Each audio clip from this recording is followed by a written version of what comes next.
Assalamualaikum warahmatullahi wabarakatuh. Selamat datang Sobat Indo Channel. Kita disuruh mengingat pemikirannya bukan orangnya karena manusia bisa gagal. Dia bisa tertangkap, bisa terbunuh dan terlupakan. Tapi 400 tahun kemudian, sebuah pemikiran masih bisa mengubah dunia. Dia akan hidup selamanya. Rawatlah pemikiran tersebut dengan like, subscribe dan share video ini agar kamu bisa merawat sebuah pemikiran. Semoga video ini bisa menambah wawasan dan hasanah pemikiran kita tentang apa yang terjadi di negeri ini. Selamat menyaksikan. Adu ngotot Jokowi, Trump oleh Daru Anugerah awalnya lewat Tedros selaku Dirjen HU, BG dan kelompok Big Pharma yang punya kepentingan untuk menjalankan agenda mereka yaitu vaksinasi global, menekan kepada semua negara untuk memberlakukan status darurat. Lockdownlah implementasinya. Tak terkecuali Indonesia. Namun sayang, Jokowi bukan tipe pemimpin yang mudah ditekan oleh sekelas jongos, model Tedros. Tekanan untuk menetapkan status darurat, justru Jokowi tampik. Sebagai gantinya, Jokowi kemudian membentuk gugus tugas percepatan penanganan virus corona yang diketuai Doni Monardo. Padahal bukan itu yang diharapkan. Sejak itu, tekanan beralih dengan menggunakan kekuatan para proksi AS di Indonesia yaitu media mainstream. Care ini layak untuk dilakukan, mengingat kelas menengah atas lah yang paling gampang dipicu panik lewat framing media besar. Lagian nggak terlalu butuh banyak biaya dalam menjalankan skenario tersebut. Tujuannya satu, agar Indonesia segera menerapkan status lockdown sesuai skenario panik global. Itu saja.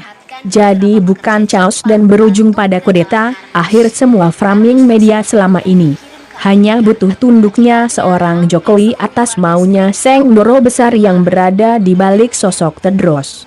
Apakah upaya yang dilakukan para proksi AS tersebut akan berhasil? Saya meragukannya, bahkan di sini, tekanan nggak berhenti sampai di sini. Kembali AS memainkan kartu trufnya. Kali ini dengan mengeluarkan anjuran perjalanan, travel advisory, bagi segenap warga AS untuk tidak bepergian ke Indonesia, terutama yang saat ini berada di negeri berflower tersebut. Sebenarnya anjuran perjalanan, travel advisory, sah-sah saja untuk dikeluarkan oleh sebuah negara, karena beberapa alasan seperti ancaman kesehatan, serangan terorisme, kriminalitas yang tinggi dan lain sebagainya. Lalu apa alasan AS mengeluarkan travel advisory tersebut? Alasan kesehatan yaitu penyebaran COVID-19 di Indonesia yang demikian pesat, tapi tidak diimbangi fasilitas kesehatan yang memadai. Demikian alasan dari salah satu staf kedubes AS di Indonesia. Apakah logis? Mengacu pada kondisi terkini, AS memimpin klasemen di dunia dengan jumlah warga terbanyak yang terpapar COVID-19. Merujuk pada data yang dirilis oleh CDC 30/3, tercatat 122.653 orang terinfeksi, dengan angka kematian 2.112 orang yang tersebar di 50 negara bagian. Sementara di Indonesia, angka yang dirilis per hari ini, 30/3, tercatat 1.285 kasus dengan perincian 1.107 dirawat, 114 dinyatakan meninggal dan 64 orang telah sembuh. Dengan kata lain, alasan kesehatan yang dirilis oleh AS jelas mengada-ada. Kenapa?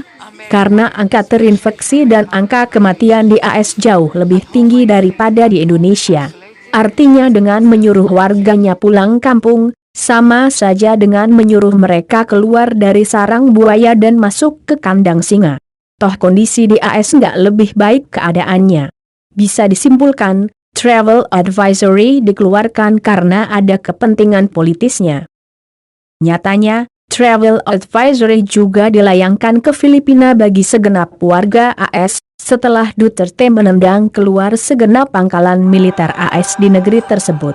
Aliasnya, travel advisory dilayangkan dengan harapan Duterte mau memberikan tempat bagi pangkalan militer AS kembali bercokol di Filipina. Lantas apa skenario lanjutan dari dikeluarkannya travel advisory tersebut? Ada dua. Menciptakan instabilitas politik sekaligus memicu instabilitas ekonomi. Secara politis ini perlu dilakukan, mengingat Indonesia sudah dikategorikan bukan lagi sebagai rekan strategis oleh AS. Kedekatan dengan Cina lah pemicunya. Namun saat ini AS cukup realistik memandang Indonesia yang sangat sulit untuk dikudeta, apalagi lewat kepemimpinan seorang Jokowi. Kalaupun dikudeta, penggantinya siapa kecuali triumvirat. Dan kalaupun triumvirat, anggotanya orang-orang Jokowi juga. Jadi sama aja bohong. Lagian, pihak militer saat ini berhasil dikendalikan penuh oleh Jokowi lewat link satunya yang mayoritas merupakan mantan Panglima Angkatan Bersenjata. Kalau mau dikudeta, demo berjilid-jilid tempo hari di mana GN selaku Panglima TNI jauh lebih memungkinkan. Mengingat GN kan juga punya ambisi. Toh nyatanya, nggak terjadi juga karena manajemen konflik yang dimainkan Jokowi terbilang efektif. Paling mungkin terjadi adalah penetapan status lockdown. Itu saja. Agar agenda jualan vaksin bisa berjalan sesuai rencana. Bagaimana dengan instabilitas ekonomi? Ini juga nggak kalah set, mengingat Indonesia yang sudah mengkiblat ke Cina dan masuk proyek BRI-nya. Belum lagi AS yang mengalami defisit neraca perdagangan dengan Indonesia pada tahun-tahun belakangan. Inilah yang memicu dihapusnya status Indonesia dari negara berkembang ke negara maju melalui lembaga US Trade Representative. Apalagi dengan rencana Indonesia untuk membeli pesawat tempur dan misil dari Rusia. Ini makin membuat AS meradang, demikian ungkap seorang narsum. Langkah paling mungkin yang akan diterapkan AS ke depan adalah sanksi ekonomi. Itu pun kalau Indonesia masih tetap membandel terhadap kebijakan AS. Menurut saya Jokowi nggak mungkin mengambil langkah se-ekstrim Duterte. Makin menarik mengamati situasi politik di negeri plus 62 ini, di tengah wabah COVID-19 yang kini melanda. Akankah Pak D tunduk pada tekanan AS untuk segera menetapkan status lockdown? Salam demokrasi, penulis adalah mantan aktivis 98 Gema IPB.